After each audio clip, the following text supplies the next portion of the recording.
नमस्कार फ्रेंड, आप सभी का स्वागत है।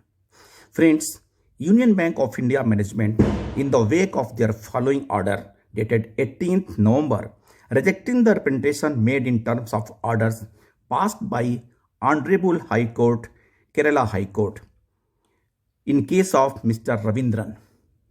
फ्रेंड्स, आपको याद होगा कि केरला हाई कोर्ट ने पेंशन अपडेशन के संबंध में मिस्टर रविंद्रन के केस पे एक जजमेंट दिया था और उसमें यह मेंशन किया गया था कि आप इसको 30 दिन के अंदर कंसर्न बैंक यानी यूनियन बैंक ऑफ इंडिया से अपील करें।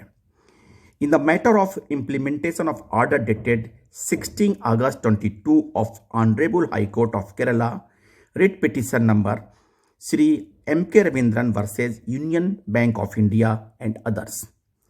Order of the competent authority and general manager in the matter of revision updation of pension in consonance with the increase in pay bands arising out of the bipartite settlement।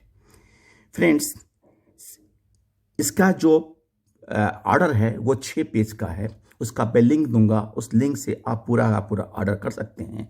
लेकिन जो मुख्य अंश इन्होंने अपने order में mention किए हैं वो मैं आपको बताता हूं। Sri M.K. Ravindran has submitted his representation via letter dated 26 September 22. Whereas the undersigned is the competent authority to take decision in the matter and thus called for the files pertaining to the petitioner and has carefully examined the facts and borne out of the record. The facts are, अब इसमें जो facts है उन्होंने जो मुख्य मुद्दा है आपको बताऊं, how they have defined the section 35 of the pension regulation.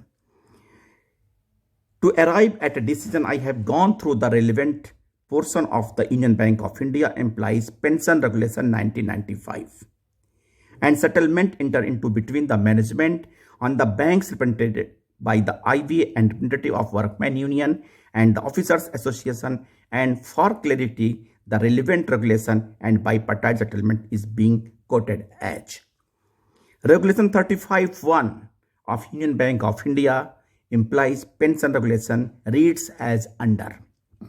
Basic pension and additional pension, wherever applicable, shall be updated as per the formula given in Appendix 1. Regulation 56 of Union Bank of India Employees Pension Regulation 1995 reads as under.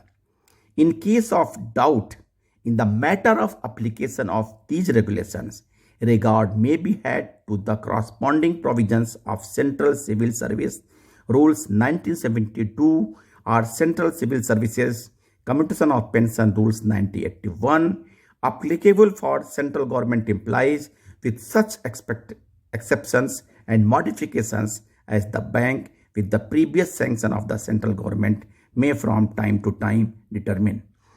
Regulation 5(2) of the Union Bank of India Pension Regulation 1995 reads as under. The fund shall have for its sole purpose of the provision of the payment of pension or family pension in accordance with these regulations to the employee or his family. Clause 12 of the Bipartite Settlement 1993 reads as under.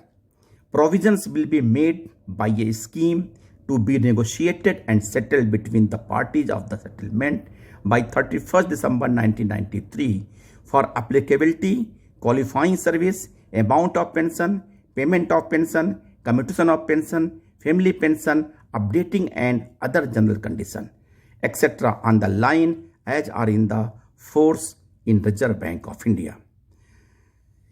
सारे जो class के बारे में इन्होंने detail करते हुए और last में उन्होंने इस बारे में इसको आउटराइटली इनके जो क्लेम को रिजेक्ट कर दिया कि ये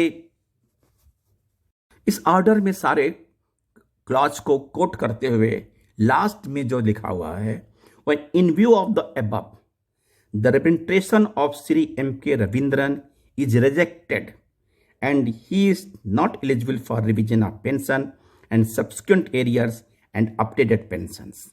Hence, order accordingly. कुल मिला के हम कहीं भी जाएं, किसी भी कोर्ट के केस के बारे में रेफरेंस दें, अल्टीमेटली कंसर्न बैंक एक ही जवाब उसके पास है कि ये आपके पेंशन रेगुलेशन के हिसाब से लायबल नहीं है, हम इसको रिजेक्ट करते हैं। अब यहां दो ही बातें आती हैं, या तो कोर्ट इस तरह से कोई डिसीजन दे, एकदम क्लेरिफाई कि इसको अपडेट करके पेंशन पेमेंट किया जाए, या फिर पेंशन रेगुलेशन एक्ट में प्रॉपर अमेंडमेंट करके डीएफएस, मिनिस्ट्री ऑफ फाइनेंस वो सारी प्रक्रिया अडॉप्ट करे जो पेंशन रेगुलेशन एक्ट के बारे में हुई थी, उसमें अमेंड करके ये इंस्ट्रक्शन करे बैंकों को कि काइंडली ये इस इंस्ट्रक्शन के आधार पे आप अपडेट करिए और उसके बाद से बोर्ड में अप्रूव करा के ये पेमेंट करें।